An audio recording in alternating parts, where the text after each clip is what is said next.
following its historic flyby of the moon. Wake Up Missouri with Stephanie Bell. The Zimmer News Team. We need to see an affirmative commitment that they will not seek a nuclear weapon. And now, introducing your host, Randy Tobler. Your tax return is due by midnight. Most people file electronically. However, if you don't, you'll need to get to a post office while it's open. Individuals who can file their return by midnight can request an automatic extension. Well, if you filed your tax return, you have till midnight, I guess, to do that. And I you can woke do up mad this morning. Huh? I woke up Did mad you? There's this morning. Stephanie. She's mad because it's tax I'm day. super mad. Why is that? Because I don't like giving all my money to the federal government. Well, remember what Joe said. It's the patriotic thing to do. I don't know why you're griping about it. That's what Joe said. And go to jail. It's a griping. It's the griping thing to do too. But there's good news. After President Trump said earlier in the week or late last week that prices would be high at the pump come midterms, he tells Maria Bartiromo this. I think oil will be down to the levels it was. You know, they said, I expect oil to be high at the midterms. I don't expect that. I think that we will be somewhere around where we were, maybe even lower. So I don't know. I don't know what to make of that. I mean, I hope that things will be a little lower. Between paying your taxes and pulling up to the pump today, you need to get some antidepressant, right? It's bad news. Or some ramen noodles for dinner. Yeah, ramen noodles. That's right. Yeah. I have a question for you two specifically in the studio. Do you guys put up taxes to the last minute? Is this like a thing that like business owners do since they have to pay a lot of taxes? Because I did mine way back. If we've got an LLC, so it goes through to our personal return, and so we have to pay quarterly installments. You probably do too. Yeah? Oh, yeah. And so why would you let the government have it any sooner than they need to? Because you might they're getting the money either way. But you might make a little interest on that money. It might make a little. It might buy a candy bar. Also, when things are complicated, it takes a little bit longer. So all of my business returns and things have to be done before I can do my personal return. And a lot of business owners I know take an extension. You can just have an extension and then you have a while. Yeah, I was just like thinking to myself, everyone's like, crying over tax day. I did mine months ago, and I think most people have that, are able to do it. Well, I guess if you're like Drake, and because we did this poll early on, and Trump's people are out there saying, "Oh, everyone's going to fare better, and you're going to get lots more money back." If you're like Drake and you already did yours and you've already gotten your refund and nothing changed significantly, did you see more money in your pocket? I want to know. No, 573-874-9390. I don't think I did. This is the first year I've been on a W-2, so I'm not entirely sure. I've always been on like the 1099s. It's always hard to tell when you've got significant life changes. There for a while, it was like 1 year I bought a house, then I had another kid, then I had another kid, then then this, then that. But America's tax system is the most irrational thing that will plague you through your entire life on the planet Earth. It's the only thing. Well, you're totally right. I try to read it, and I'm like, I don't know what any of this means. Plus, it's every year you need to find a tax attorney just to sort through the thing as much as it changes. So until Congress people get serious about this, I really can't get serious about them. This is an absolute insult to your intelligence, and it is an absolute pillage, plunder, tyrannical attack on your pocketbook. Where else do you lend someone something for an entire year, maybe a family member? Where else do you make a loan and you get no interest on it? That happens. Drake, you've been loaning the government all year. Now, 2 weeks ago, paycheck, it was a short-term loan. But starting tomorrow, you're giving the government a long-term loan, and they pay you no interest. And in fact, if you make a mistake and they discover it 3 years later, they charge you interest and penalty. Yeah. So I agree. I don't want any government official ever telling me that it's the patriotic thing to do. Oh, you got to pay your taxes. It is B.S. Now, so there's we my continue, tax day rant. More. Good morning, Randy. I mean, it gets me inflamed. I told you, I woke up mad this morning, and it sounds like Randy did too. just wait until, I mean, if everyone, like, I think, like, going from withholding to paying quarterly estimates and then having to pay at the end of the year or whatever, I think, massively changes your thought. Because I think for a lot of people, it comes out of your paycheck, you never see it, you never really know what that big number is that you They know paid that, in. too. Yeah. They know that. Oh, for sure. But when you have to pay that number out, It's BS. if everyone had to do that, everyone would wake up mad like Randy and I are today. Helene had to write our big check the other day and then of course every quarter you write another check, and it's no fun. You and her should not go. You should not have gone drinking last night because you'd not have shown up this morning. Neither would she. I mean, she's really angry about it because. And I said, well, honey, look at the entire tax burden. It is what it is. You would have paid it one way or another, and I'm trying to. But, it is, you're right. You talk about cutting and spending. The minute everyone had to write a check monthly, OMG, would people be on a tax revolt? Yeah, my law partner Mark likes to say that we should get rid of even the quarterly estimates and you should just have to pay one lump sum and we should do it the day before Election Day. Nobody'd go to the polls. No, They wouldn't have any money to go. Everyone would show up to the polls and they'd be mad and they'd vote for lower taxes. Like imagine, it would be so crazy. People would be angry. I don't think anyone has I have no problem funding a proper defense. I have no problem funding proper infrastructure. I have no problem funding courts that work and are prompt and timely. That's another issue. But I have no problem with those basic constitutional things, border protection, whatever. Not a problem. When you look at really all didn't want to send condoms to Africa. Yeah, I mean, yeah, right. Or, LGBTQ dramas in Botswana. I mean, really? Yeah. And I would encourage you, if you pay withholding. Okay, so we are getting some texts. I think James says, I definitely got less back on my taxes this year. Yeah. Alan says his were about the same. But if you do that, if you have withholding, I would encourage you to look at your return if you don't prepare it yourself and look at that total number and imagine yourself sitting down writing a check for that total number to the government and then ask me if you're mad. And I understand the government needs cash flow, but they shouldn't just take it out and you never see it. You don't know what it is. That you should proactively have to say, you know what? I'll give you a payday loan. That's fine. I'll give you a payday, my payday fair share into the governing of these United States or this Missouri. Now I'm going to make you really mad. I mean, and think about how much of your money ended up at the Leering Center in Minnesota. Man. Well, yeah. I mean, those were all, like, a lot of that fraud was coming through federal funds, which means it was coming out of your money and my money. And I think in the medical community, I think of the people that toil and sweat and try to comply with all the freaking Medicare rules and then get their little pittance in Medicare reimbursement. By the way, folks, all of you on Medicare, it doesn't pay your care, but we're happy to do it. And, it doesn't pay for the cost of care because of all the people you need to hire to comply.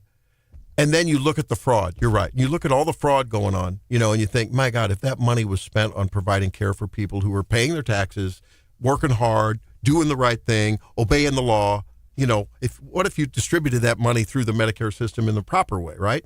Maybe you wouldn't have to pay. What's the Medicare tax? 2.5% on top of your Social Security tax? Yeah. You pay roughly 15%, almost 15%, in addition to your federal income tax burden. Anyway, have a nice day.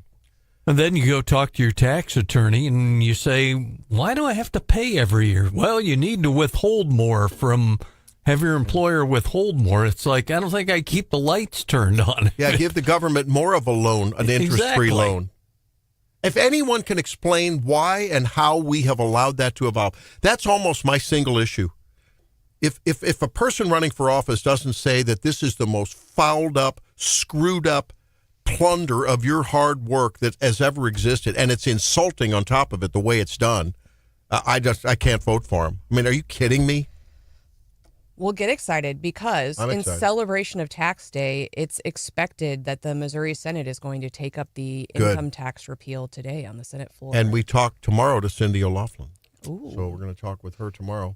Might be a long day for her. I was hoping to get her on today before that, but she's so busy. I'm so thankful she'll give us some time. Anyone who gives us some time that's busy in the Mo leg And that would be Dave Griffith this morning. He's going to be on because I saw this little headline in the Jefferson City Tribune about how he accused some witnesses of lying in testimony to the Veterans Committee. Did you see that? I did. I got to unpack that a little bit more and understand. Dave's a pretty measured. Yeah, that's a pretty heavy duty allegation. I mean, Dave's a pretty measured, Griff's pretty easygoing guy generally. You know what I mean? And I'm thinking, holy cow. Don't cross him over veterans. No, don't get Dave riled up over veterans. That doesn't work. You're not. That's like Trump taking on the Pope. I don't think that's going to work out well in the end. Griff will show you what he learned in the green beanies back in the day. Well, there's John Marsh. I'm Randy. Stephanie alongside, of course, and Drake hanging out too. I just thought, my God, tax day. Ooh, feels like tax day now, doesn't it? Yeah, I'm telling you. Wow. Oh, Sandy says they got more back. Angela, there you go. Taxes just peeved her off. That's why the federal government forces me to put money into a retirement. Yeah, and that's the other thing. And not only do you give the government payday loan without any expectation of interest, but boy, if you're wrong on your calculation, they're going to want a pound of flesh and $10,000 of interest and penalties on top of that, even if they don't notify you about it till 3 years later. Delayed prosecution, whatever. But then you're forced to invest in a rotten investment vehicle. You are forced every paycheck to put money into one of the worst. If there's a financial planner or anyone in the financial world who can tell me that Social Security is a good investment as compared to any other, just plop it in a money market fund or a bond, treasury bonds over the years. But even the equity market over the years, it pales in comparison. But you got to do it. Patriotic thing to do. Thank you, FDR. Wasn't it an FDR thing? Social Security? Isn't that right, John? Yep. Yeah, thanks, FDR. Yeah, great American president. Yeah. 1930, whatever it was. Yeah. Oh, my God. Corey says, I owed so much money because my dad passed away. Oh, my God. Your dad dies and then you owe. Oh, well. All right, let's all regroup. Come back with the Daily DC Rundown. It's tax day 2020. It's Wake Up Missouri.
put Iran in a box. He's played the checkmate move. And so now, no matter what path Iran chooses, America wins. If Iran chooses the path of a deal, then that's great for the world. That's great for everybody. If Iran chooses the path of economic strangulation by blockade, then the world will pass Iran by. Stephen Miller there. Here's Stephanie with the Daily DC Rundown. That was Stephen Miller on the continued Iranian conflict. We are now seeing China get louder on the conflict. We've talked a little bit about it, about what we thought was going on in the background, and we are now getting more information. Xi Jinping is now openly criticizing the United States over its blockade of the Strait of Hormuz, saying it's the return to the law of the jungle. But China is one of Iran's biggest buyers of oil. Nearly half of its imports pass through the strait. Apparently, China has been working behind the scenes to push the peace talks, and it may be preparing to send defense systems to Iran, although they deny that. We are hearing that there might be additional peace talks as early as, I think, later this week, early next week. Also, in the on the world stage, we saw Lebanon and Israel talk yesterday in D.C. The two countries, Lebanon and Israel, talked for the first time in direct diplomatic dialogue in more than 30 years, laying the groundwork for future negotiations as Israel strikes Lebanon. Hezbollah has said it will not abide by any agreements reached between Israel and Lebanon. And this is really important because the closure, these talks relate to the ongoing conflict. And then in addition, the closure of the strait, we're hearing Citadel CEO Ken Griffin yesterday said that a recession is inevitable if the strait stays closed for the next 6 to 12 months. So a lot going on the world stage. Sounds like we're going to just shepherd the opening of the straits and then hand it over to Europe. I mean, I think that's probably... Is that a win? The Europeans are meeting, apparently, aren't they? I heard some kind of clandestine meeting. I don't think we're going to go... We're not going to keep it open unilaterally, I think, our whole time. Well, in D.C., there is additional Swalwell fallout. There was a press conference yesterday where another woman came forward. There are multiple allegations now, multiple investigations, and everyone is distancing themselves, including his close personal friend, Arizona Senator Ruben Gallego, who people said they were really, really close. He should have known. He was asked about it yesterday, and he said Swalwell lied to all of us. And is distancing himself. I've seen other people reposting, like Swalwell had previously endorsed some people who are running for Congress. That's embarrassing. Yeah, just like Epstein, right? No one knew a thing. Well, and that's a good question, because it kind of seems like, are we entering another Me Too movement? Lawmakers are saying that leadership ignored warning signs, staffers didn't feel safe coming forward, and the current system isn't working. So are we going to kind of, that had died down for a bit, but are we going to see a resurgence of that here? This is a real problem. I mean, I think women feel trapped. They feel they don't want to. They want to, but they don't get out of these situations, whether it's impropriety at work or otherwise. Well, it's a problem because women feel trapped, but it's also a problem of like higher ups, men in power preying on young women. I understand, but I mean the psychology of gosh, I wish they'd have spoken out, but there's hazards associated with that because of the power play. And we've got a new balance in Congress. Republicans added a new member, Clay Fuller, who was sworn in after a special election win. That means we've got 217 Republicans, 213 Democrats. It doesn't really change anything. There's still very narrow margin, and Mike Johnson has his work cut out for him. We're also hearing the Treasury Department is working on a plan that could require banks to collect citizenship information from customers. The argument is national security, knowing who's in the financial system. Wow. Okay. Well, lots going on. And, of course, Congress back in session. We'll be following that. Dave Griffith joins us at 7:08. Jonathan Savage from Fox News Radio at 8:08. Busy show today. Stay with us.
some kudos. Welcome back into Wake Up Missouri. I'm Randy Tobler along with Stephanie Bell, John Marsh, Drake Whitman. Thanks for being with us.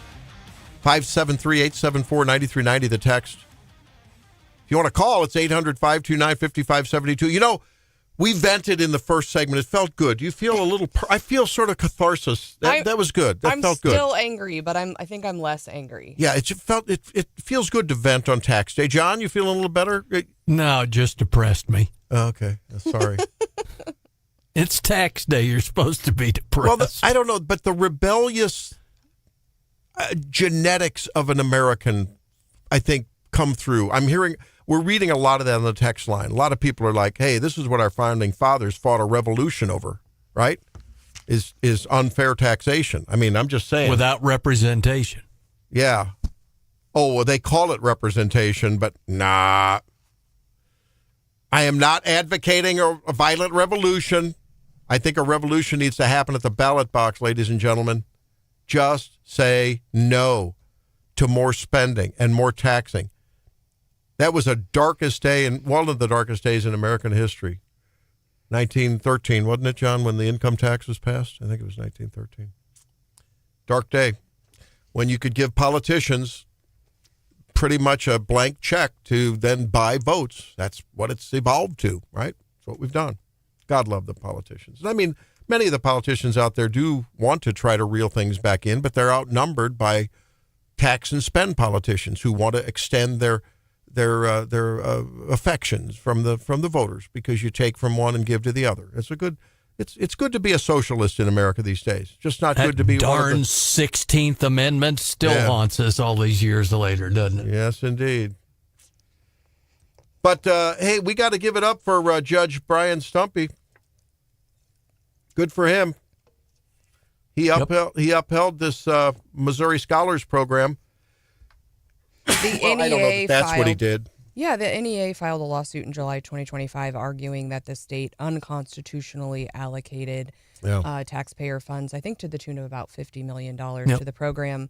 Most scholars. They claimed that it should rely on private donations, not state funding. Judge Stumpy said nothing in the law prohibits the Missouri legislature from funding the Most Scholars Program. Now, of course, I think the Senate's in budget markup, so how that program gets funded going forward, we don't know yet. Good point. For the first time, I actually articulated something to my wife the other day that it was Monday. I looked at her and I said, why aren't we moving to Tennessee? Because my daughter wants to send her children to a Christian school, or like a Christian, what's a parochial school down in Clarksville, Tennessee. And the House down there is sending to the Senate today. The Senate's going to work on a third round of vouchers. So they keep expanding their state-funded voucher program. Now, it doesn't cover the entire tuition of private school, but it makes it affordable for my daughter, who lives on one military income, right? Might make it affordable. It's going to be not affordable, but it's going to make it approachable, right? Right. And I thought, okay, no income tax. They really do what they say about school choice. And our legislature has tried to do that. There's some constitutional shackles that bind them. You can't take direct taxpayer money, I guess, constitutionally. They've debated the school voucher program in Missouri literally for decades. It's attractive. I'm not going to lie. I mean, my sister lives in Nashville, and there have been times I've thought about it. And I'm like, if I moved there, my parents would totally follow us if we were I'm telling you. 100%. Now, I will say right now, the rest of my family is in Florida. Also, no income tax. And I've been getting photos, and I'm headed that way. And I'm thinking, maybe I'll come back next week, maybe not. And I love Missouri. Don't get me wrong, but you just scratch your head and you go, what? You've Florida, Texas, Tennessee, Idaho, increasingly, truly freedom-loving states that respect the people. Well, it's not about the gummit. It's about the people. You might get your wish because, again, the House has already passed the first step in eliminating the income tax, which is a joint resolution, which will ultimately go before the voters if it gets out of the legislature, and it is expected to be debated in the Senate today. And I think we're getting a lot done in the Senate. I mean, Cindy O'Loughlin, who was originally a member of the Freedom Caucus, then officially backed out, but it has a lot of that worldview. And Nick Schroer, I haven't heard any kind of not getting along. I don't know, maybe there is, but they seem to be getting along pretty well, getting a lot of things done or on the way to getting those done. I can't wait to talk to her tomorrow. But I don't know. He's just. Nick's busy with his legislation to formally outlaw Sharia law in Missouri. He's working on that one, as he told us last week. Right. When we talked to him about that. Freedom is such a good thing. And low taxes. Well, but that goes with it, right? What freedom means is you downsize government because you have personal freedom. And it means eliminating the income tax to put more dollars in your pocket, and you have the freedom then to use those dollars how you see fit. And the less government you have plundering your productivity, the more freedom you have to start a business, to go out more with your family and have fun and do whatever you like to do with your money. But like you said, John, by the time the withholding comes out of your check, and the state doesn't commandeer a ton of that. It's really the federal government that kills us. Mm-hmm. I would rather pay a larger share. I wish it was flipped. Of the percentage of tax I give, I wish more of it went to the state and less to the government, to the federal government, right? But good for this. So, Judge Stumpy, thank you very much. Congratulations on that for slapping down this lawsuit. NEA. Ugh. Teachers. Since when professionals shouldn't have unions? Profession should, I don't think that you should be a professional. You should be self-regulating, and you should not protect the mediocrity, which is what unions tend to do. Yeah, I was telling you, I went to a really interesting presentation yesterday with some HR professionals, and they talked about just the public sentiment about unions, and apparently, like amongst Gen Z, they love unions. So I'm like, we're headed in the wrong direction. Why would that be, Drake? Why would Gen Zers like unions? I'm not entirely sure. My best guess is because it usually protects against advancement in a lot of fields. So, it keeps AI from taking your job, essentially. Gen Zers like it because of that union paycheck on payday, probably. That, too. I'm sure that has a lot. I hate unions, absolutely to the core. And it's for the worst reasons, Randy. It's 100% because of sports. Oh, really? Yeah, refs and and all of them, they're all part of unions, and they could make the worst calls every single game. Well, but so are players. That's why a hot dog costs $10 and a ticket, $100. Yeah. Let's be honest about it, right? Yeah, but the reffing is what really radicalized me against there is a time and a place for unions. Historically, before a lot of the employment laws protected workers. Oh, yeah. What's the old line? You thank the unions, the guys who brought you the 40-hour work week. However, and I think this applies to probably 99.9% of the Wake Up Missouri family who's unionized, they will tell you, if you get them to be honest with you, they won't say it around the union boss usually, but they are the high flyers in their profession, and they can't fly as high as they would in a non-unionized setting. Sometimes they're having to pick up the pieces for the low flyers that are protected by unions, right? Unions that's what I'm told by union workers that are really high. Like, man, I can lay 100 bricks in 15 minutes, but I'm only allowed to lay 30 bricks in 15. You know what I mean? And because, we got to make sure that we only lay so many bricks. Because if you lay too many bricks, then the job will be done early, and there's those horror stories out there, too. You talk to folks who are union members who have, they'll have anecdotal stories about, my union management, they don't have my back. Yeah, they're not taking care of me. If there's a dispute between the union guy and management in a company. But truth in advertising, I've talked on the air about being a union concrete guy as a punk kid, made a fortune. Yeah. I made a lot of money for being a teenager. Which is why our taxes are so high, but you're welcome. That's it. It was me.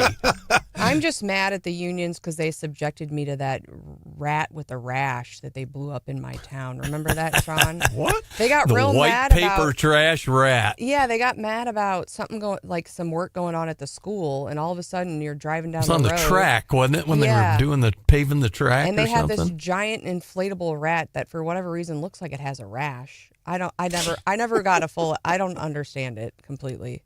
Yeah, and that's what the union guys refer to. If you're non-union and white paper trash, as they used to call them, was the anecdote. You're a rat, non-union guy coming in, and they don't like them very much. Yeah, no, there is a time and a place when industries generally are young, and before, like I said, before employment laws, I think the unions were a much more necessary and often sufficient. But now I think that sometimes unions get out of hand. They do great work mostly. I'm not saying that they can't do great work, but Todd says here's another thing. Unions get paid better for doing less because everyone has a specific job and no one can do that job except them. There are no generalists in the union, and they get paid premium. So, okay, now the tax revolt is underway on Wake Up, Missouri.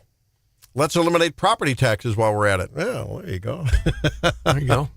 Both real and personal.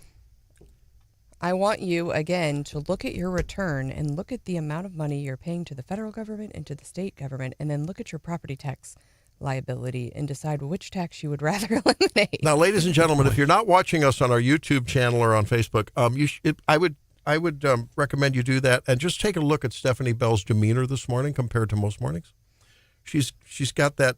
She's sort of got a little bit of this going on. Sassy. She's sassy. I'm Sassy is the right word. angry sassy today. She is. We got angry Stephanie this morning, and I'm with you on that. But she's only angry 4 times a year. Right? Do you think that federal politicians have any sense of embarrassment on tax day? Do they is there any introspection to say, bigger wow, fish to fry in their mindset? Now, I know our friends Eric Schmidt and Bob Onder would like to see smaller government, lower taxes. There's no doubt about that. But they're in the minority. They have a lot of so-called moderate Republicans who they're okay with it. Yeah, baby. Fleece the populace so we can buy more votes because it's pretty nice up here in D.C. We're not cynical, though, are we? Heck no. All right, when we come back, has the longevity and wellness industry gone off the rails? Wall Street Journal asked that question. We'll talk about it when we come back. It's Wake Up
Well, today's Make Missouri Healthy Again, I thought maybe since most of us now are drained of any discretionary money after taxes, we're getting a lot of incoming on the text line talking about taxes on tax day, that people are paying more this year.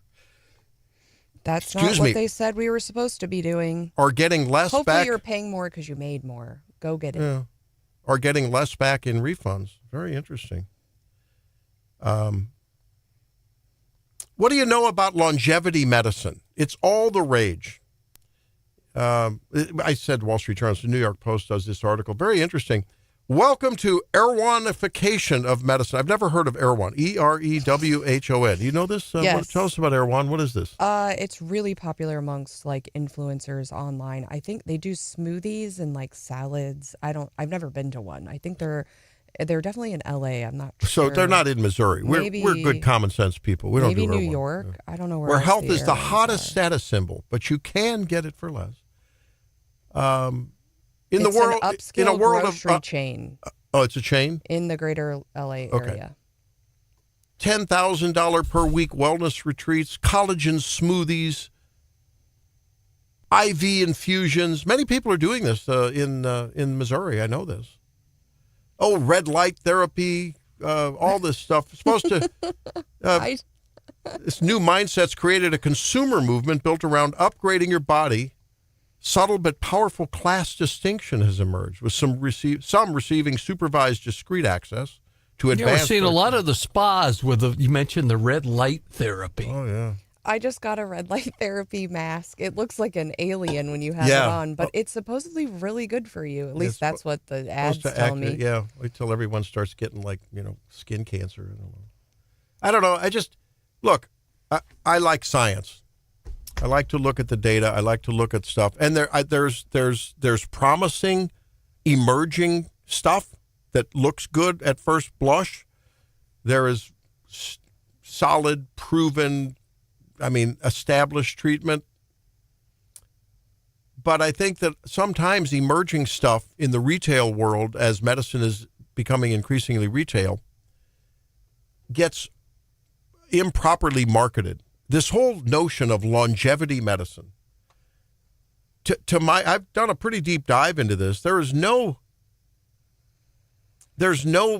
objective evidence from randomized controlled trials that longevity medical treatments called gerotherapeutics or anti-aging drugs extend the human lifespan. There's optimism that a drug like rapamycin, it's a very popular thing, metformin for a while, a lot of you may take that for prediabetes or diabetes. NADH, some people are using NAD, the GLP-1 receptors. But what they're doing is, in many cases, modifying or accelerating things that are getting you to a place where lifestyle change alone could handle it. So on the one hand, while many don't want to opt in for, certain proven treatments like managing your blood pressure, controlling your cholesterol, things like that, people will spend buku bucks on things that are not proven. They may be promising in the lab. Look at this. Why are you looking at me? Stephanie's blushing again. This isn't assault on you, because a lot of these things, they need to be experimented on. But to sell someone a package of things for $100,000, $50,000, whatever, and to say that you will live longer, there's just not the evidence of that. It's just not the evidence. I think you're arguing against yourself, because every day you're telling me to eat kale or cauliflower or whatever. And if I'm going to die anyway, I'm going to go down eating tacos and Coke Zero. They make cauliflower tacos. Ugh. So things like regular exercise, a balanced diet, adequate sleep, avoiding smoking, these are the things that, without a doubt, no argument from anyone that looks at the data, those are the things that work, and they don't cost you very much, right? They cost you very little. So if you spend money on this stuff, realize that you're doing an experiment, particularly if you're doing a bunch of things at once. I don't know what that cocktail means. I don't know. Just look at me and look at you. It's working. My red light therapy mask. Now, but there's a variable there it's called 20 some odd years. Be back in a minute. Dave Griffith.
Up Missouri, as things are hopping, of course, nationally, Congress back in session.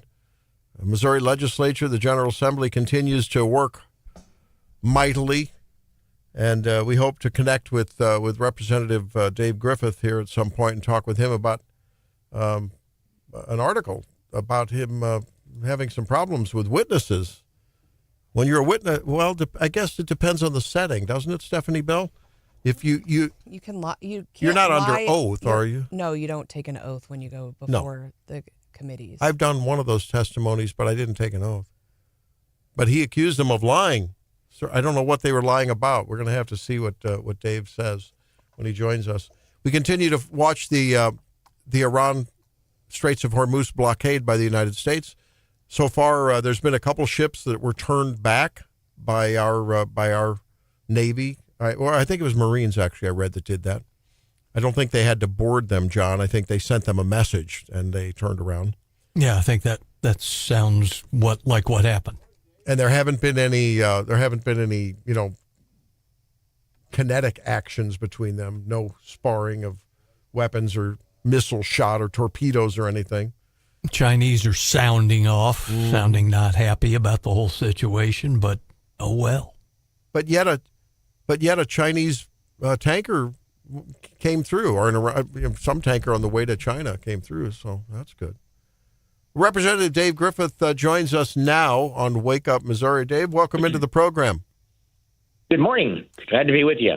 Hey, so I was caught by this headline in the JCT that you got a burr under your saddle over some testimony at a Veterans Committee hearing. Tell us about it. Well, this has been something that's been going on for some time, and this is my 8th year in the House, and I've chaired the committee for the last 8 years, the Veterans Committee, and occasionally when I'm listening to testimony, I question whether they're telling the truth. And this year, when we're dealing with the Claim Shark bill, and this one happened to be Rusty Black's Senate Bill 974. And I'd heard testimony the week before, and I knew that the person that was testifying there, a lot of what he was saying was not true. Before you testify on a committee, you sign a witness form. And at the bottom of the witness form, it states that you're signing this, that you're going to tell the truth and nothing but the truth, and subject to perjury if you don't tell the truth. Oh. And I went to the chief clerk, and I said, what rights do I have as the chairman, that if I suspect that somebody is not telling the truth, what rights do I have and how do I handle that? And he said, well, it's your committee, and you can actually stop testimony and stop that person from testifying if you believe that. We have decorum that we have inside the chamber of the House, and that extends to the committees as well. And we try our very best to treat everyone that is testifying with respect. We don't raise our voices to them. We don't argue with them. I don't allow that to happen in my committee. There may be some that do, but not in mine. And so it's a really fine line. But when it comes down to taking advantage of veterans, and these claim shark companies, these predatory companies are doing that. And they're back when I filed this bill the first time 4 years ago, there were only 3 companies operating in the state of Missouri. Now we have almost 20 of them. And there's no stopping them because they're violating the law. There's a CFR 141 that says that they cannot operate and that it cannot charge veterans for services. And they're doing that. So I became upset. And you can ask almost anybody. It takes me a while to get there, but once I'm there, I'm all in. So what? We're talking with Dave Griffith. He's state rep, 60th district, and has been a real champion of veterans issues, of course, throughout his entire tenure.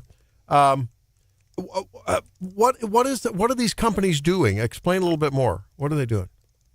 Well, a lot of companies and a lot of veterans, and I'll just be very honest with you, they're impatient. They want their benefits and they want them now.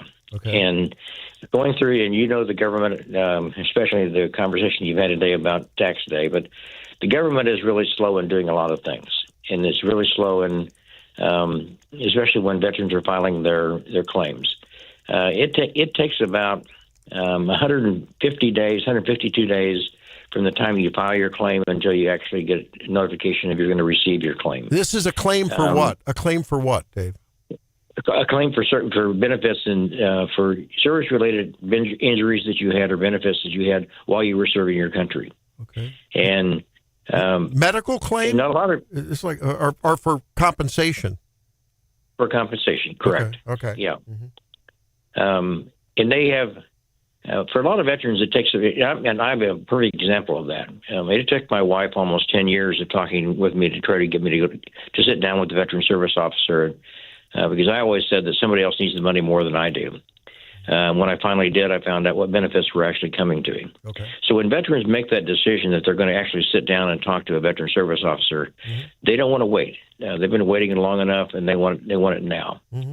And these companies that are out there are saying that they can do it faster, that they can get it done within 50 days. Many are claiming I can actually get you 100% disability with your claim. Okay. And then what they're doing is they're charging that veteran 5 times his benefit. So let's say that you get awarded $300 on your benefit, they're going to take $1,500 of your benefit. Wait a minute. And if it that doesn't sound right. Well, but they're signing contracts with them that they're agreeing to that, and some veterans they don't mind that. I mean, they think. But the one thing that these companies can't do, and they cannot track the claim. So when I file a benefit, I call my veteran service officer, and I want to find out where that benefit is in the process. And they can go on the portal, and they can look and tell me exactly. It says, well, next week you're going to receive a letter to go see a doctor over in Columbia. But the claim shark companies, they can't. They have no access to that. They don't have the power of attorney to be able to access personal information like that. So okay.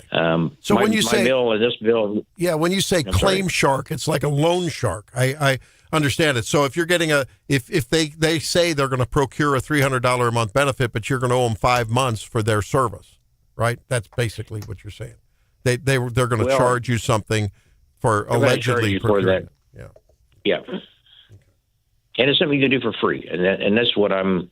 The point I've been trying to make for 5 years now is that that's something that you don't have to pay for, something you shouldn't pay for. These men and women, when you raise your right hand to serve your country, there are things that we promise to you. And one of those things is if you are injured, if you receive service-related injuries, we're going to take care of you. And these companies, and really the sad thing, Randy, the sad thing about this is most of these companies are run by veterans. And it's veterans taking advantage of other veterans, and I just don't get that. Wow, that's something. That's Dave Griffith, 60th District Rep, joining us on Wake Up Missouri, himself a veteran. And, boy, that's an interesting thing. I didn't know this was going on. Dave, I think for a lot of veterans out there, there's real confusion on behalf of them. If they're approached by one of these companies, and there's the real options out there, the veteran service officers through the VA and the Legion, and even through the Veterans Commission. I think there's a lot of confusion, though, isn't there? There is, and I think that one question that was asked, and some reporter said, "What's the solution to this problem?" The solution to the problem is getting more veteran service officers. We have 105 veteran service officers in the entire state of Missouri. The amount of money that a veteran service officer generates per dollar, that generates by bringing tax-free dollars into the state of Missouri, is almost $4 billion a year. If we were to double the number of veteran service officers we have in the state right now, imagine the impact, the economic impact that would have on our state. Mm-hmm. It's just the fact that and we're in budget right now, and they're in markup over in the Senate. But I cannot get across the point to the Budget Committee the importance of the Missouri Veterans Commission, and get them funded to their full capacity. And that's something I've been working on for 8 years, and I'm mentoring some people in the House right now that are freshmen and sophomores to carry on that fight when I'm no longer there. Yeah, and you're going to be you are running for Cole County Clerk, right? Yes, I am. Yeah. Yes, I am. Okay, good. So that campaign is launched. How do you feel about the tax discussions going on in the legislature on this tax day? Where are things headed with the income tax? Well, I think it's there's some things about the income tax bill that that's out there right now. Some things that I like, some things I don't like. But I think that the one thing that I do like about it, and I've known Mike Kehoe for over 30 years, and I worked for him for 2.5 years at his dealership, and so I consider him a personal friend. And one thing that I know about Mike Kehoe is that he doesn't do anything without really thinking it through and making sure that there are no unintended consequences.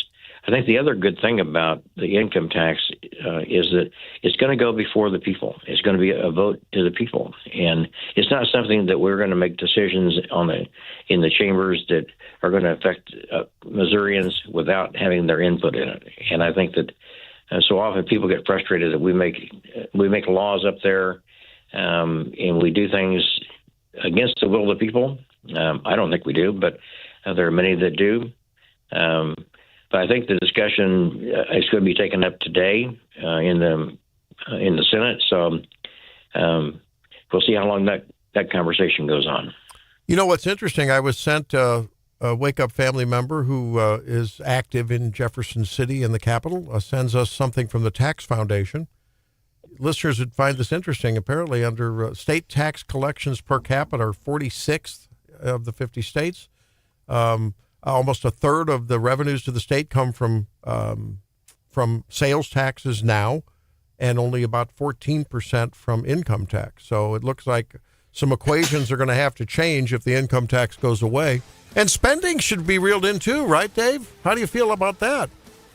Well, I definitely feel that the Missourians can spend their money a whole lot better than what politicians can, for sure. All right. Hey, well, thank you for looking out for our veterans and for your service both in the legislature and, of course, to this country. Dave Griffith, thanks for joining us.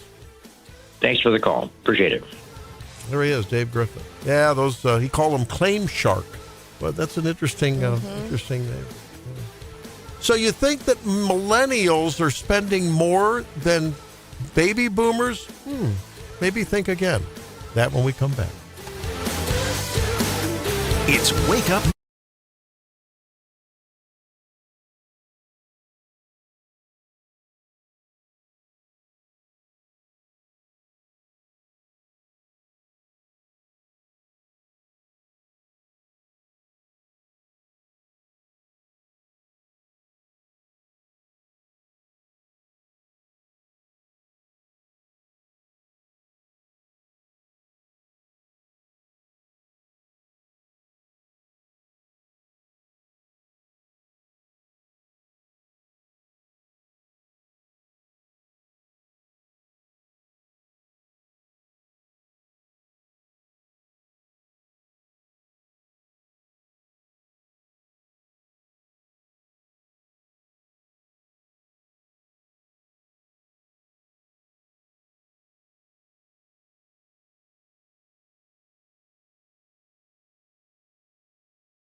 Well, there's this tension that's fairly out in the open now about the difference in affordability between now and the good old days when things were cheap. You boomers, how you had it so easy.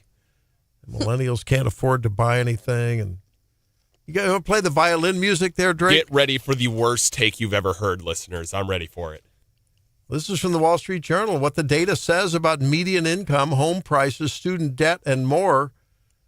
Millennials born between 81 and 96, baby boomers between 46 and 64. You know how the millennials say, oh, we have it so tough, we can't afford to buy a house. We have had it harder. Median total income in 2024 dollars by age group. Millennials' median incomes at these ages were roughly on par with boomers at age for age. But on the other hand, the millennials' income has not been proportionally increasing as the GDP has increased, which is a valid argument. But in terms of actual money in the pocket, one major source of tension, buying a home. This is where boomers and millennials both have a point. I'm looking at this thing. Okay, a median price of a new home in today's dollars, adjusted for changes in affordability based on median income and mortgage rates. 1980, looks like about 81, 82, when we got married and we're looking at our first house. We just didn't buy it till a little bit later, but it's still very high. $600,000. Whereas today the median price is about, today it's more like 400,000. And boomers had insane interest rates back then. Yeah, that's where they time. incorporating. I mean, we were paying 14% interest rate at one point. That's insane. Crazy, right?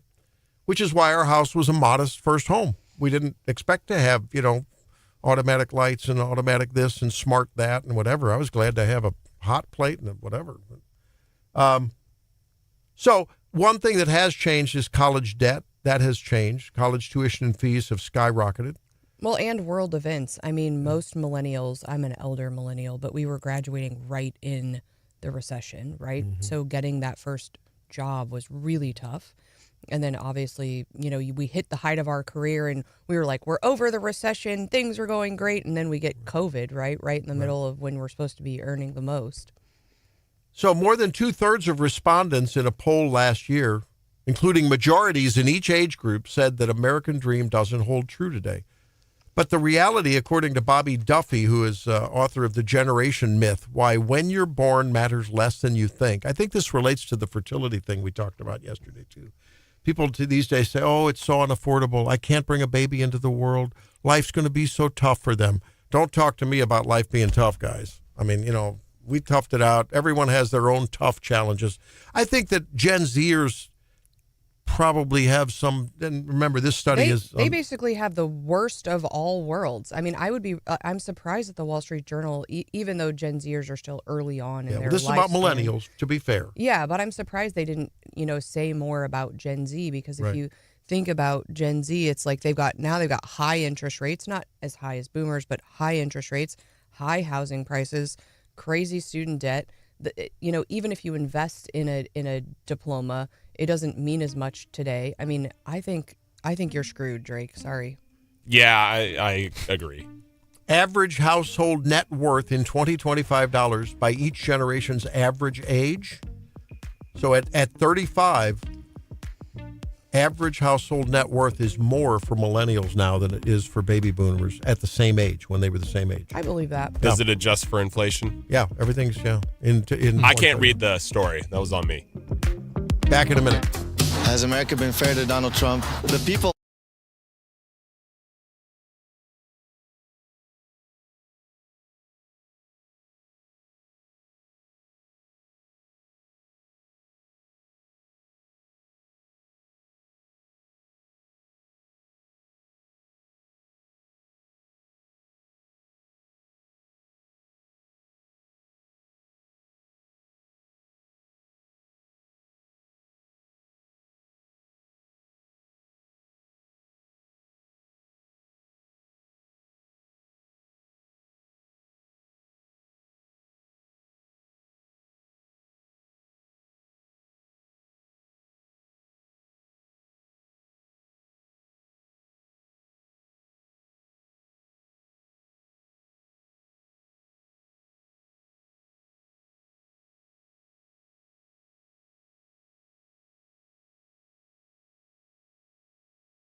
What you're seeing is what the president wants to make. He doesn't want to make like a small deal.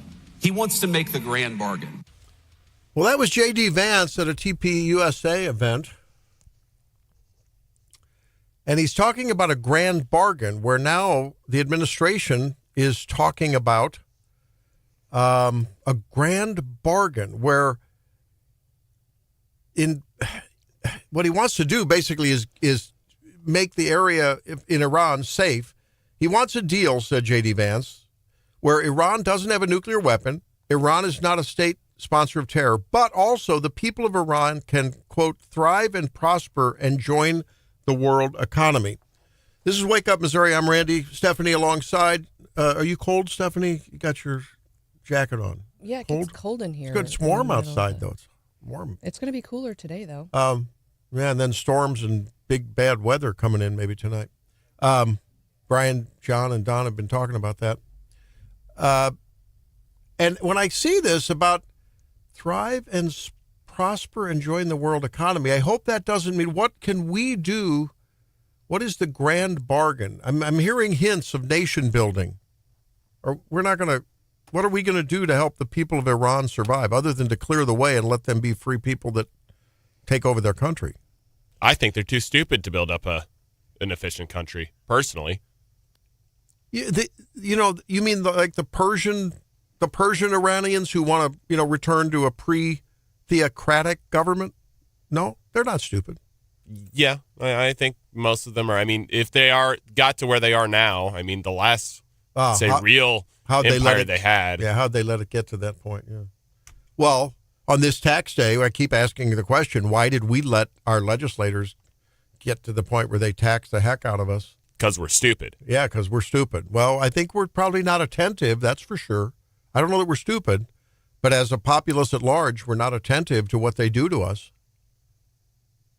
And, if you want to put down the Iranians, it might be misplaced because I know I went to college with a couple of them. Boy, they hated the Shah like nobody's business back in the day. But, I mean, their literacy rate in Iran is like 90+%.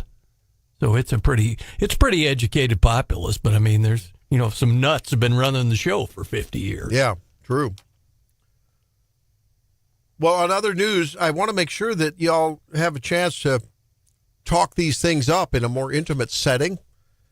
You can do that on the 28th of April. That's just a couple of weeks from now, right? What is it, 15th, 22nd? Yeah, that's coming up. 28th of April, 5:30 at the American Legion post in Columbia. It's the America 250 Ice Cream Social.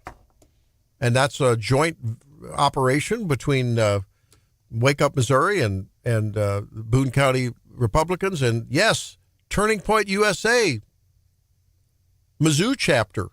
So, now, is that where we can have a kumbaya between the younger folks and maybe some more seasoned folks and, talk about what's right about our kind of like we did at worldviews? Boone County Lincoln Days. It featured some of our young leaders, and I think it was really inspiring for those of us who are now on the older side. No, it's a good thing. That's a time. It'd be a low-key event, not a big deal, not going to last all night. We're not going to have 25 speakers, and, they take their 10 minutes when we gave them 3. That happens at the Lincoln County Days, at the Lincoln Days. Happens all the time. I don't know. Is there any way to reel that in, Stephanie? I don't think so. I think foghorn. Yeah? I think you should bring a foghorn next time. Yeah. Maybe. Lisa Gore, who, of course, is the chair of the Boone County Council, the Central Committee, she would just stand up and she had a big gavel. Did you see the size of that gavel? Start waving it. That got their attention. Hey, so come out for the America 250 Ice Cream Social. That'll be a fun event because it is a big time to celebrate America and to maybe remember what is all right about this country and about our basic underpinnings. It's like an old house that's, got a solid foundation, but maybe needs a little bit of some remodeling. And maybe remodeled to the specifications of the original This Old House. Maybe that's the way we should think about it. I don't know. But so that's one event. Now, if you're in the Springfield area, even if you're not, come down to the KWTO studios and say hi when we host Eric Erickson for the Politics and Pints event. That's May 6th. May 6th. Now that one's for, you don't have to register for the ice cream social, I don't think. I don't know. Peter's going to have more details on that. I think he's going to have that on the website or on the Facebook today. So stay tuned for that. But Politics and Pints is up on the 933kwto.com website, or of course on the app and the page, the Facebook page. Politics and Pints with Eric Erickson. Talk about a staunch conservative. Fun starts at 5:30 at the radio station. That's 3000 East Chestnut Parkway or Expressway. And there'll be some apps there from the Oasis. Stephanie will be directing that appetizer, I'm sure. Are you going to be curating that appetizer menu, Stephanie? No one asked me about the menu, but well, someone needs to do put that. Together a mean menu. We'll have Peter We've talk talked about it before. It doesn't matter. I mean, Springfield has an amazing food scene. Yeah, so it'll be good. And a cash bar with beer, wine, soft drinks. So it'll be fun. It's a free event, Politics and Pints, May 6th at the KWTO studios. And as you said, John, it's an amazing, amazing array of studios and a facility. We have a great setup, yeah. Yeah, it's really very, very cool. So come down and say hi. Make sure you register. It's free, but we want to know that you're there so we have enough eats and, chairs and all that. So that's good. What do you think about what kind of expectations should the Iranians have when they take back their country, assuming they do, of American help? John? We've been there for them multiple times over the decades, since CIA kind of initiated the overthrow of the government and put the Shah in place. And then, before the Shah was gone, we supported them we supported Iraq in the Iraq-Iran war. So we've got a history with them. I think, they get the right people in charge. I think it could be back to a positive thing with the Iranians again. Okay. Yeah, I think so. I think we had a previously very friendly relationship with the Iranian folks. Hopefully under the Shah. Will return. Yeah. And that was about oil then. that was wise policy because we did not have the oil production we have now. We needed that oil. John, you remember back in the day, the minute when they said march by actions on their oil production, or their embargo or whatever, holy cow, we suffered. Drake and Stephanie didn't know the day when you would pull up to the pump based on the last, was it number or letter? It was the number of your license plate. And if it was an even number, that was what, Tuesday, Thursday, Saturday, odd number, Monday, Wednesday, Friday, whatever. And you couldn't buy gas if your license plate didn't match the day of the week it was supposed to. That's insane. Can you imagine? It was. That was rationing. Early 1970s, the gas crunch. That's what the European Union head is saying now. Instead of telling the European governments and states to get behind our effort, she's just asking the people to cut back on their utilization of electricity. Just decrease your energy. Turn down your heat. Amazing.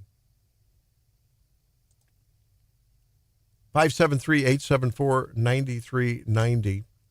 The 79 gasoline crisis, if folks remember back to that was generated by the taking of the hostages in Tehran.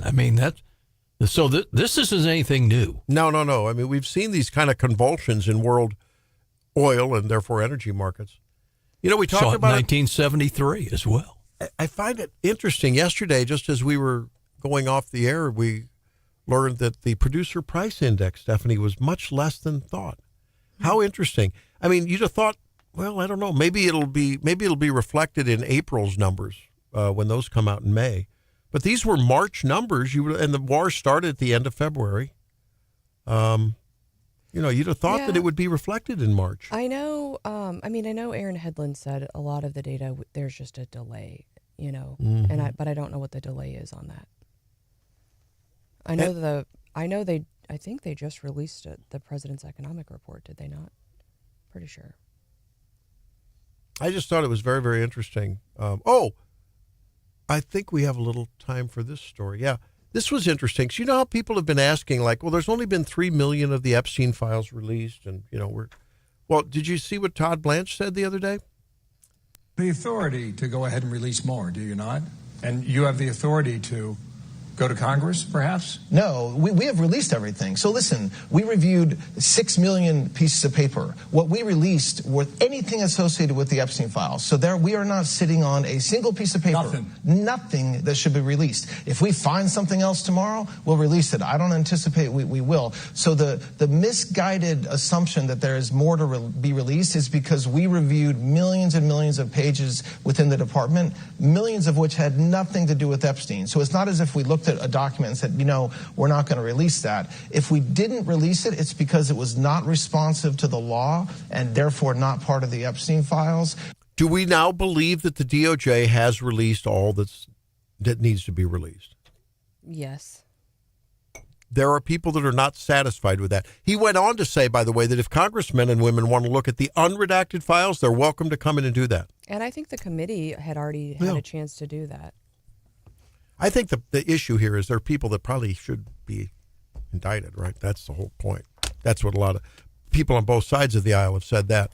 Oh, we have a caller. Okay, let's talk about what the caller wants to talk about. Hi, Mark. Welcome into Wake Up Missouri. Hey, good morning, guys. Morning. Hey, just a quick question. You were just talking about the gas crunch back in the 70s. I'm old enough. I was working at a gas station, and when you could do this, I was probably 10 years old pumping gas. But I remember, quarter-mile lines, down the highway for people to get gas. But my question is, today we hear all this talk, especially from President Trump, that we have more oil than any other country. We hear this all the time. We got all the oil we need. Why did we not have all the oil we needed back in the 70s? Just a question. That's a very good question. I don't know. I'm going to speculate here. We ought to probably get Larry Behrens for the truth here. Thanks for the call, Mark. My guess is it has to do with fracking. I think a lot of it is with fracking and technology. That really opened. Well, we were heavily involved in the international oil scene over in the Middle East then, and the gas crunches are the things that drove us to work on the internal supply. Yeah, I think the oil was coming fairly fluid until it didn't, and then we thought, well, we better protect our own stores here and harvest them, right? Maybe we'll ask Larry the next time we talk to him. What's up, John? As God is my witness, I thought turkeys could fly. Back in a minute on Wake Up. It's Wake Up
except for this. WKRP is finally coming home to Cincinnati. DP McIntyre of Raleigh, North Carolina, runs a media nonprofit that's been the proud owner of the call letters WKRP since 2014. He says he remembers watching the show WKRP Cincinnati back in the 70s. He got up and proclaimed, "I'm going to be on the radio. And if I ever have the opportunity, I'm going to run a station called WKRP." His local broadcast, WKRP LP Low Power, went on the air in 2015. And we're famous for doing the Thanksgiving turkey giveaway where his team gave out gift certificates to the local grocery store.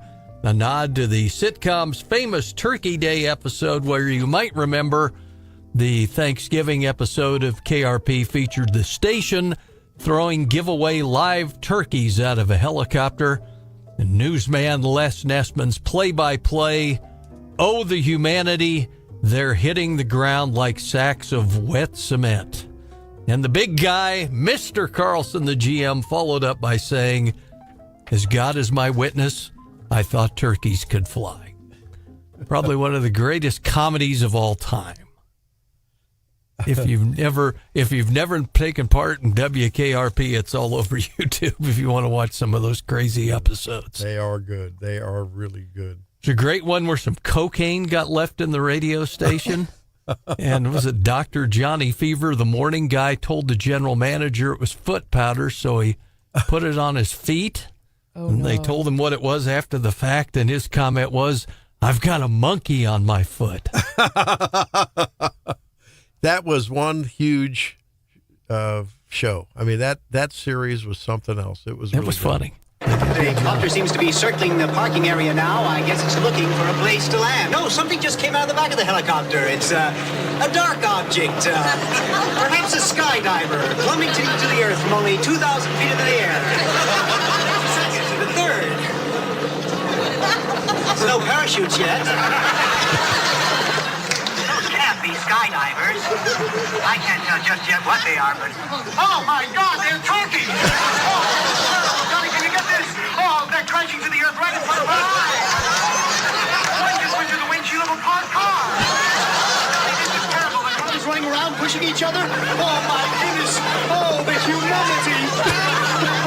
They're running about. The turkeys are hitting the ground like sacks of wet cement. I don't know how much longer the crowd is running for their lives. The copter seems to be... That's it. One of the funniest mornings here, I recall, was when we had that bridge the cows got loose on, what was that, the Rocheport Bridge, John? Yeah. And 3 of them jumped off and talk about hitting the ground like wet cement. I think it was confirmed by our newsman, Mr. Hauswirth, that none of the cows who jumped off the bridge survived. No. Yeah. Oh. Much like the turkeys in Cincinnati. Yeah, it was bad. And I love where he says, if you've ever seen the old reel of the Hindenburg disaster, the newsman, "Oh, the humanity." And that's what he's talking. When you translate that real tragedy to the turkey thing, it's just, oh my God. The best line in the show was the evening guy, black dude, Venus Flytrap. Venus Flytrap. Who came on the air one night immediately out of Les's newscast and hit his sounds and said, "Ladies and gentlemen, more music and less Nessman." Oh, yeah. Talk about polar opposites, right? Venus Flytrap and Les Nessman. That's it. Those of us been in radio a while, we've worked with some of those stereotypes over the years. Yeah, you betcha. Brian Nessman, we call him. When we come back, we're going to be talking with Fox News Radio and find out what's going on in the world of Iran and other things. Stay tuned for more Wake Up Missouri.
Wake Up Missouri with Stephanie Bell.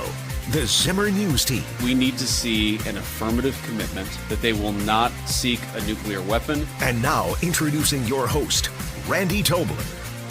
The reason why the deal is not yet done is because the president, he really wants a deal where Iran doesn't have a nuclear weapon, Iran is not state sponsoring terrorism, but also the people of Iran can thrive and prosper and join the world economy. J.D. Vance outlining a roadmap ahead, we hope, when all things are good and the Iranian people take back their country and they're prospering and the straits are open. Well, there'll probably be some turbulence before we get there. Welcome back into Wake Up Missouri. We welcome Jonathan Savage and thank him for being with us, of course, from Fox News Radio, to try to help us unpack what's going on, Jonathan, over in the Straits and where are those negotiations headed for. Thanks for being with us. Hello there. Good morning. Where are things headed? Well, President Trump thinks they're heading in a good direction. We've sort of heard President Trump in recent weeks veer from optimism to anger at the Iranian regime, and now he's in an optimistic frame of mind. He says the war is very close to over, and he's hinting that there could be a deal imminent. This is just we're 48 hours removed from talking about the fact that 21 hours of negotiations over the weekend failed to produce any kind of outcome. And now it looks like they could be getting ready to go back to Islamabad in Pakistan within 48, 72 hours and negotiate once again. What's happened in the meantime are back-channel messages that have been passed between Iranian and American delegates via Pakistan, the key mediator in all this. Vice President J.D. Vance, who led the negotiations for the U.S. last weekend, he says there's been a ton of progress. So there is optimism coming out of the pores of the senior figures in the U.S. administration right now. The Iranians are fairly optimistic too, but the Iranian president warns that any attempts by the U.S. to force Iran to surrender are doomed to fail. Tell us more about China's involvement, what we're learning about it, and what it means to this ongoing conflict/negotiation. China, the China factor is highly significant for a number of reasons. Firstly, you've got this Strait of Hormuz situation. For weeks, Iran has limited shipping in the Strait of Hormuz, only allowing a few vessels back and forward to go, particularly with oil for China. China is the major purchaser of Iranian oil. But now the U.S. is blockading Iranian ports, and that will stop China from getting its oil from Iran. So China is strongly opposed to this blockade, describing it as dangerous and irresponsible. And now the question has been raised, what happens if China sends its Navy to escort ships past the U.S. naval blockade? Could that lead to controversy? Could that lead to conflict between the U.S. and China? Well, President Trump says that his good relationship with the Chinese President Xi Jinping is helping matters. He says China has agreed not to send weapons to Iran. He says that he is permanently opening the Strait of Hormuz at the end of all this, and that China is very happy about it. He says that the Chinese President Xi Jinping will give him a great big hug when he heads to Beijing later this month.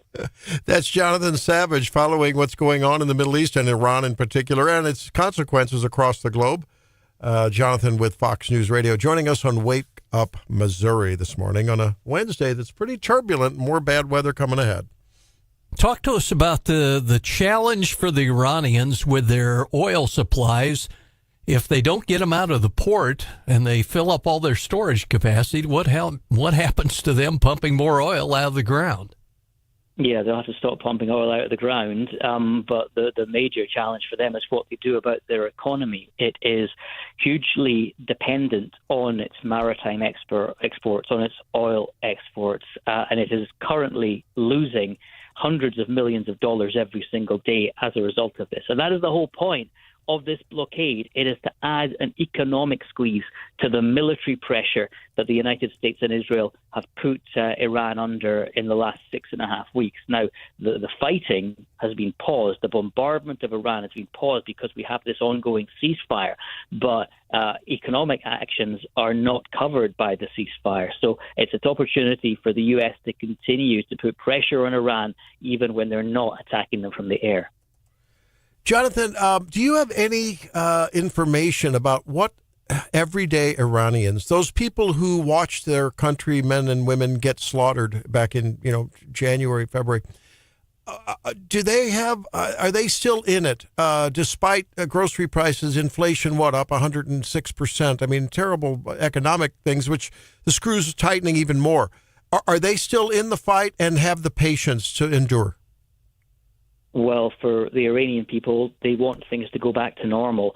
They want to be able to live their lives. They want to be able to run their businesses. And what is happening right now is really, really hard for an Iranian people who have been battered by poor economic conditions in Iran for a very long time, from the sanctions that have been imposed by the international community on Iran. And now, in addition to that, in the very densely populated city of Tehran, you have neighborhoods which have been left unrecognizable by bombardment. You have people who have been living in fear. They're able to sleep a bit more easily at the moment because of the ceasefire, but they are trying to endure what they are going through. They are hoping that this comes to an end. For many of them, they would love the Iranian regime to fall, but there's no sign of that happening. The Islamic Republic is surviving the elimination of its leader and the elimination of many senior figures because it is such a wide and strong network. So for the moment, they probably settle for peace. But of course, what most of them want is freedom. So we're not hearing a lot of anti-American sentiment just because they're angry that, it's ugly right now. I think of it like remodeling your house. The demolition phase is pretty ugly, and then things come together. I think perhaps there might be anti-American sentiment if this conflict ends without any change for the Iranian people, without any improvement in their lives, either because of a change at the top in Iran or from the lifting of sanctions, which has made their lives harder. But the other thing we should say is it's very hard to get information out of Iran. They've had a near full internet blockage for well over a month now. So getting a true idea of what people are saying, what people are thinking is not very easy. If we can spend one more minute with you, what are you hearing about this meeting? I've heard reporting on a meeting in Europe between some leaders about after we've sort of broken the ice there and opened up the straits, they're going to be the peacekeepers, the gatekeepers afterwards. Where's that going? Well, this is an ongoing situation because you have a lot of European countries who have said, this is not our war. We were not consulted about it in advance. We did not consent to it. We do not feel that there's a proper strategy here. And we are seeing the United States, President Trump, asking European countries for help, especially with the Strait of Hormuz.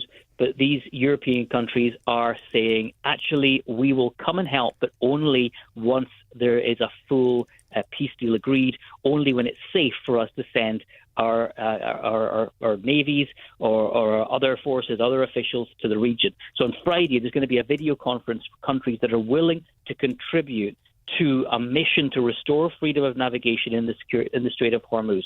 So that video call will take place on Friday with all the major European leaders talking about what they can do once the conflict ends. Well, Jonathan, thanks for keeping your eye on this and your finger on the pulse to figure out what's going on there. So far, we're glad there's no kinetic action between, Marine, or Navy ships and Iranian boats. That's been pretty peaceful. You haven't heard anything in terms of other than just vocal admonishments to the Iranians, have you? No, we are hearing some threats from the Iranians. There's a senior military commander who says that if this blockade continues, it will constitute a prelude to a violation of the ceasefire. And what Iran would do is target ports right across the region, in the Persian Gulf, the Sea of Oman, and on the other side of the peninsula in the Red Sea as well. So it's threatening its neighbors if this blockade from the U.S. continues. All right, Jonathan Savage, Fox News Radio. Thanks for being with us. We'll keep looking and listening to your reporting and look forward to our next conversation. Thank you, sir. Thanks.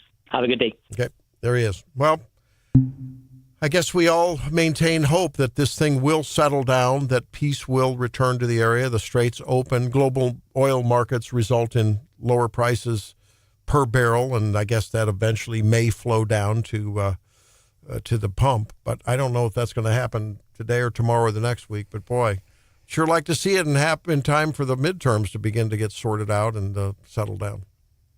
Yeah, we've talked so much about, the world events reflecting on oil prices over the years. One we haven't talked about was, remember how cheap gas was during the pandemic? Because, people were squirreled away at home and they weren't going anywhere, and you could buy it cheap. And boy, coming in the station at dark 30, you didn't see any traffic No, you're right. out there.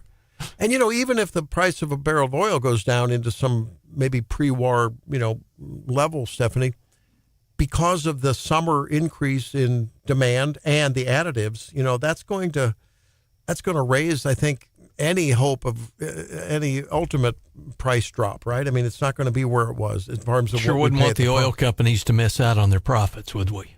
Well, and we've already seen announcements from various companies trying to recoup some of the losses from fuel increases. Like the airlines, they can't really charge you more on their ticket, but what they're doing is they're charging you more for your bag. Yeah, saw that. Yeah. So, do you think that if suddenly the price comes down, they're going to be like, oh, just kidding, we'll go back to those old bag fees? No way. There's going to be long-term impacts from this. I'm not an avid Amazon shopper, so I don't have a real temperature probe as far as what's going on there. But I mean, okay, if you're a Prime member, excuse me, if you're a Prime member, you get quote free shipping. Well, I mean, these retailers aren't going to just eat that forever, right? What those shipping costs are. FedEx has a 20% fuel charge right now for customers. Yeah, so are folks noticing a difference in the price of the Amazon goods compared to maybe if you're a repeat, reorder type thing every 3 or 4 months? Has anyone noticed that? 573-874-9390. Let us know if you're noticing any change at the restaurants, for instance, or retailers. Is there any change? Or thus far, are we being insulated by the vendors? Amazon had to deal with the tariffs already. That's right. Well, that's the thing. I mean, how much can they endure? 573-874-9390 for the text. 800-529-5572 if you want to call. The Morning Market Report coming up. It's Wake Up Missouri.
on what's happening in the markets. Well, I joined Randy in his morning rant this morning because I woke up mad because it is tax day, but something to feel good about is the markets are feeling good about a potential deal in Iran.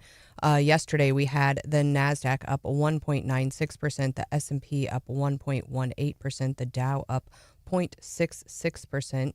The biggest gains were in technology, consumer discretionary, and communication services, while energy was still down pretty big. But when we're talking about tax day, feel free to let us know. Folks are telling us whether or not they changed anything and whether or not they got bigger refunds this year, which was expected due to changes made by the Trump administration. So 573-874-9390. Let us know. Is there more cash in your pocket? Or do you even know yet? Were you an early filer like Drake, or are you waiting to the last minute? But some good news potentially about the IRS is not so great news is that the tax professionals are saying they expect more people to be fudging their numbers this year. And that is because, of course, the IRS workforce dropped from 102,000 to about 74,000 after cuts and buyouts. This saved the federal government $54 billion in enforcement funding. If you recall, Joe Biden increased all the IRS workers. He's going to go after everybody.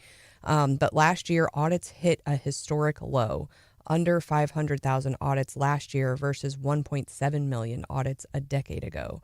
And audits of wealthy individuals and complex partnerships, which are generally a target for a lot of these audits, are also declining. And so, those numbers are public. And so that's why tax professionals are like, folks know that the risk of getting audited is less now. And so perhaps people are being a little bit more creative when they shouldn't be. And so they're saying the trade-off is, although we save $46 billion in spending on IRS enforcement, there are folks out there that are saying we're probably giving up $643 billion in tax revenue by not auditing people who should be audited. And they're saying, so compare yourself, that refunds overall are up about 11%, averaging $3,462. And so we should be feeling good about that, but the article notes we still feel like we're paying too much for everything. So maybe some positive news that, you can feel bad about paying your taxes, but maybe feel good about the fact that the odds of you being audited are pretty low. And what's really sad is people that really do the right thing. And, you've heard the stories where you give the same shoebox full of information to 6 different accountants and you get 6 different numbers, depending on the complexity. And you do the right thing, and then you get audited, and ultimately the IRS says you owe $1,000 but you've got to hire people, you got to take time off work, you got to spend. There has to be a better way. There just has to be a better way. It should not be this complicated. I don't know how many pages my tax return is. It's a lot, and and then it's this line refers to that line, and add this and subtract this, and I don't know. I have several degrees. I don't have a CPA, but even I don't know how you do this without. I think you have a law partner who has a CPA. I do, but he hasn't offered to do my personal taxes for free yet. Smart man. Yeah, so it's a struggle for a lot of folks, and it's if you've got a lot going on, I think you almost have to seek out professional help. We were asking about the cost of things and whether it's being some of the fuel increases on shipping and so forth are being translated into more of the basic goods cost. Frank says he was paying $2 for dry Swiffer pads last month. Same one, same store, $5 yesterday. Wow. Quart of oil for the truck yesterday, $12, was $7 last time before Epic Fury. Ouch. Ouch, ouch, ouch. We'll be back in a little bit on Wake Up Missouri. And there is some good news, though. There is some good news on the fertility front for conservatives. I think just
I think there's some good news amidst the bad news about America's replacement rate. You know how we've talked about how the replacement rate, John, is below 2. And if a couple aren't having 2 babies, after a while, you're going to run out of folks to do the work in the country, right? I mean, some things happen. Yeah, and it's not just the U.S., is it? No, it's Europe and the U.S. I think Japan's got issues with it as well. But there's some good news, and Okay. this appears to be fairly. I mean, this is from a couple of, reliable surveying organizations. Well, I mean, statistical organizations. If you look at the mean children by ideology, so if you look at the self-described ideology of people having babies by decades, over the decades, from the 80s, 90s, 2000s, 10s, and so far into the 20s. This is the mean children. Here's females ages 25 to 35. Conservatives are having it used to be about, conservatives have had more children over time than liberals on a mean basis per person. In the 90s, it was 1.58 for conservatives, 1.20 for liberals. About the same in the 2000s, about the same, but there was a spread of about a third of a child in the 10s. However, now 1.67 so far in the 2020s, 1.67 child per conservative woman 25 to 35. That's average. So that's a way of sort of normalizing, who's having babies and who isn't. And guess what the rate is for liberals? 0.87. Huh. And so that means a lot of liberals just aren't having babies. And maybe, the gal down the street who's liberal is having 2, and the gal up the street who's liberal having none. So it comes out to 1, a little below 1, actually. Okay. And so then what's interesting then, one of the commenters on this site is called More Births. This is an X account, More Births. But they're quoting some pretty good data. So one of the commenters said, look, assuming these rates stay the same for a couple generations, here's what happens. Conservative, for 3 generations, they calculated this out. Conservative descended population share of entire American population, 2/3, 66%. Liberal descended population, about 33%, 34%. Conservative group grows to about 1.9 the size of the liberal group. 2 generations now, that was just 1 generation. Sorry, that's 1 generation. 2 generations, 79% conservative descended. 3 generations, okay. Now, other people comment, though, wait a minute, you send your kids off to a liberal university, and if you're conservative, forget about it. You're going to lose them. And that happens. That happens more than you might know. I thought it was interesting, though. It's instructive to think about that. So that's a little bit of hope. Now, overall, we're just not having enough babies. So the message of Charlie Kirk would be to your conservative friends, find a girlfriend, get married, have children. To your liberals, find a mate, and we'll group fund your birth control. How's that sound? That's the new message. And by the way, if you're going to come to the ice cream social at the American Legion post in American Legion Hall in Columbia on the 28th, TPUSA people will be there. So if you're a young conservative guy or gal and you want to meet other young conservatives through the Turning Point USA chapter, I'm just saying, maybe you could become a part of this generational childbearing advantage for conservatives. Someday, I'm not saying that night, but it could all start with ice cream. Drake, you're going to be at the event, right? Hanging out? Maybe. I'd have to check the date, but yeah, 28th. Hope you can do that. Do I look like I have a calendar in front of me? Well, all I was going to say was just keep the baby making till after the ice cream social. That's right. Or trying to. There is ice cream involved. Keep that in mind. Relationships can start over dinner or at the gym or wherever, but maybe ice cream. So it'll be I think it's a great way. TPUSA and and the Boone County Republicans and Wake Up Missouri are partnering in this fun. This is a networking event. We hope to have maybe some of the politicians are hang out. We'll probably have a little open mic. I'm not talking speeches, but maybe maybe Bob Onder, if he's out, can hang out. Maybe we'll see who we can get. Local folks to hang out and maybe just ask them a few questions, a few audience questions, but basically just a networking event over free ice cream. Where else can you get free ice cream and rub shoulders with great conservative neighbors? It doesn't get better than that. Oh, I know where. Well, not free ice cream, but free hors d'oeuvres. Appetizers. That's at the Politics and Pints on May 6th. So come out and join us there. You can learn more about that at 933kwto.com. That'll be fun. You want to register for that because while it's a free, and Eric Erickson's going to be there serving hors d'oeuvres. Well, he probably won't serve the hors d'oeuvres. He might. You never know. Staunch conservative. You have to see what he thinks about what's going on with the Iran war and with the everything. You hear him on the afternoons on KWTO. Yeah, he's got a pretty strong take on it, too. Yeah. He's an interesting guy. I didn't realize the gap was so wide between conservatives having babies and liberals. I mean, I know this personally. I've got friends and family who are just not having babies for various reasons, and usually the reason is I don't want to bring a baby into this. If you're Greta Thunberg, it's the world that's going to be apocalyptically destroyed by global warming. And if you look at the ideology driving this among women who voted for Harris. Fulfilling job career, 51%. Having money to do things you want, 46%. Having emotional stability, 39%. Well, childbearing can certainly test your emotional stability, right, ladies? And God love you for doing it, because I'm so thankful my mom did that. I think women bear the brunt of the emotional challenges that child rearing presents. John, isn't that generally true? Oh, for sure. Well, in traditional households, that's true, right? Because women tended to hang out at home and take care of the babies, maybe have a part-time job. Well, that's changed. As women have become more and more, on par with men professionally, as far as their involvement and their activities. Having no debt, forget about it. If you're going to have children, you're going to have debt, big debt.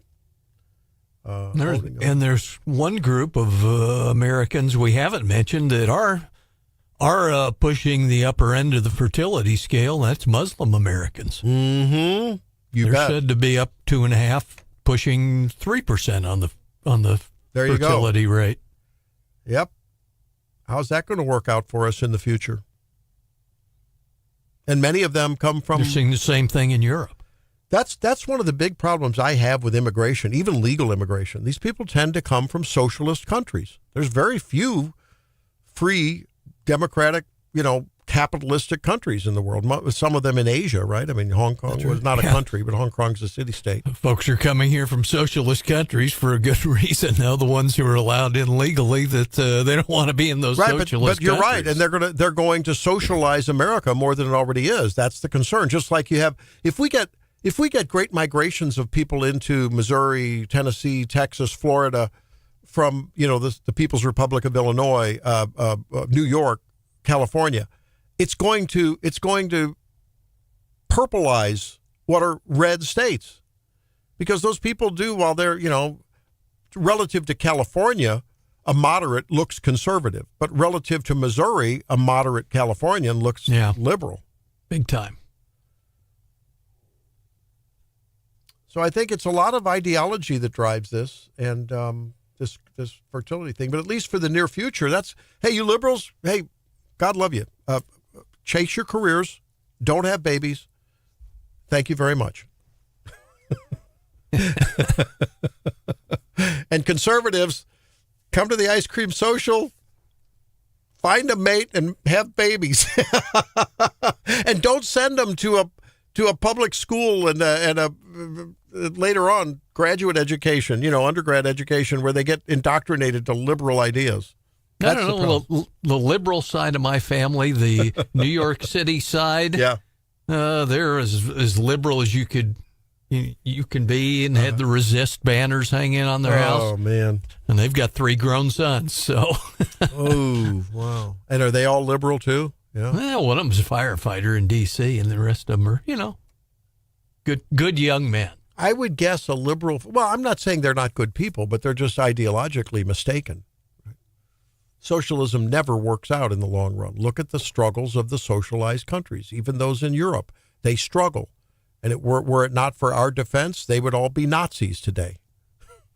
They'd all be jackboot stepping Nazis, right? Yep. So, and what's the thanks we get when we're trying to fight a just war over there and make the world a safer place to live? The thanks we get is don't fly across our airspace. Don't land on our bases. I think Trump ought to tell him, you know what? Thank you very much. That's good. We've got our Eastern European countries who we can put some bases there. Germans, whatever, Poles. UK. Yeah, fine. Fine. We're out of here. Bye-bye. Just threaten to pull out of NATO. It's that easy. It's kind of what he's getting at, I think, aren't you? I think there comes a point where you just say, look, you guys can't have it both ways. You can't be with us during the good times, well, during your tough times and during everyone's good times. And when the going gets rough, not so much. We don't like this. Well, the NATO countries, came running pretty quick back when the Russians attacked Ukraine. It's like, we're right next door to these guys, Mr. USA. Or have you got our back? Yeah, you're right. And they did step up. A lot of them have helped equip Ukraine. Yeah, the Germans good. And JD was talking about that, how the days of us buying the weapons and giving them to the Ukrainians are over. We'll be happy to sell the Europeans weapons, and if you want to give them there, that's fine. That's good. And then there's Tom Friedman. Oh my God, this is just hopeless. This guy, New York Slimes, Tom Friedman. Yeah, I find myself, Michael, in a situation where I really want to see Iran defeated militarily, because this regime is a terrible regime for its people in the region, and nothing would improve the region more than the replacement of this regime with a regime in Iran that was focused on enabling its people to realize their full potential. Donald Trump politically strengthened by this war because they are two awful human beings. They're both engaged in anti-democratic. So I'm all for that. The problem is I really don't want to see Bibi Netanyahu or Donald Trump politically strengthened by this war because they are two awful human beings. They're both engaged in anti-democratic projects in their own countries. That's Tom Friedman of the New York Times. He's conflicted because he wants America to win this war, but not if it means at the expense of Donald Trump getting some kudos. Wow. You're a sick man, Tom Friedman. But we're not on Wake Up Missouri, and either is the Wake Up Missouri family. We'll be back with leftovers after this. It's Wake Up Missouri.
with us this and every morning. If you don't get a chance to catch all the show, or you maybe hear about something that was coming up and you just couldn't listen, you can catch the podcast. We try to catch the highlights, and that gets out later in the day, every day, so you want to do that. You can go back and look at the archive on the Facebook page as well if you want to catch the whole thing.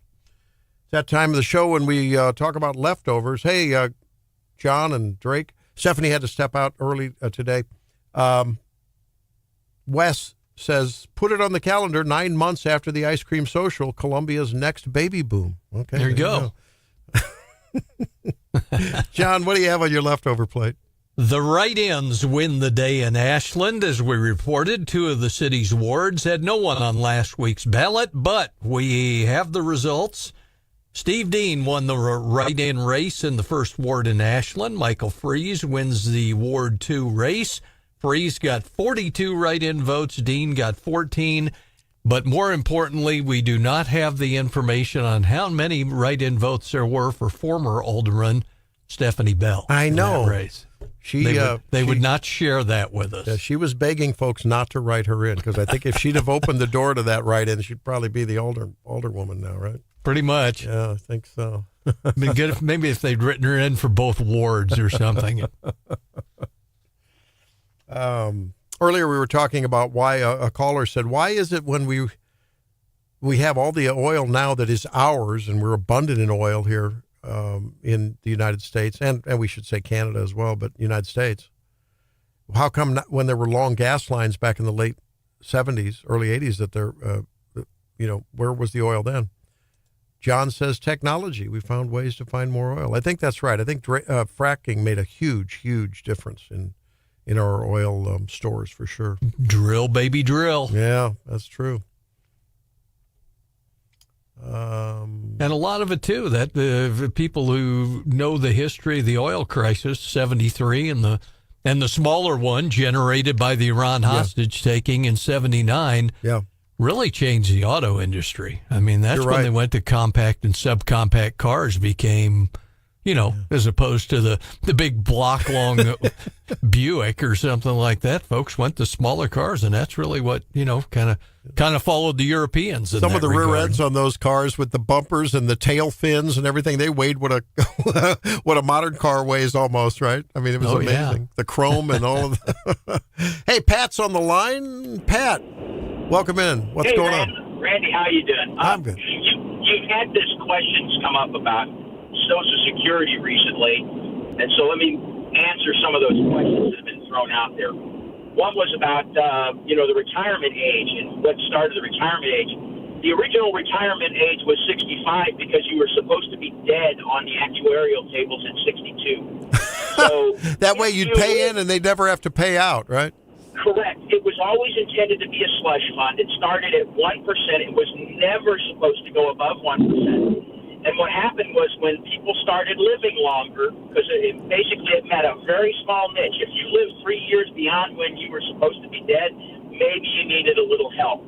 And then beyond that, when people started living older and older and older, now they've got this system in place that they've been paying into, and they expect something out of it. Yeah. It was never designed for that purpose. So that's really what's caused it. It was intentionally a slush fund. Great. Hey, thanks, Pat. And I guess we should throw in that extra factor now of we don't have as many younger workers fueling the older takers out of Social Security. So that's another one. All right. Hey, thank you very much for that. Boy, we have a smart, wise, and educated and vocal audience. We're thankful for that. Mark down those calendar dates. Look at your calendar. Get on the books for that. 4/28 and 5/6. Okay, Ice Cream Social and the Politics and Pints. Gary Nolan coming up. We'll see you tomorrow. Bye.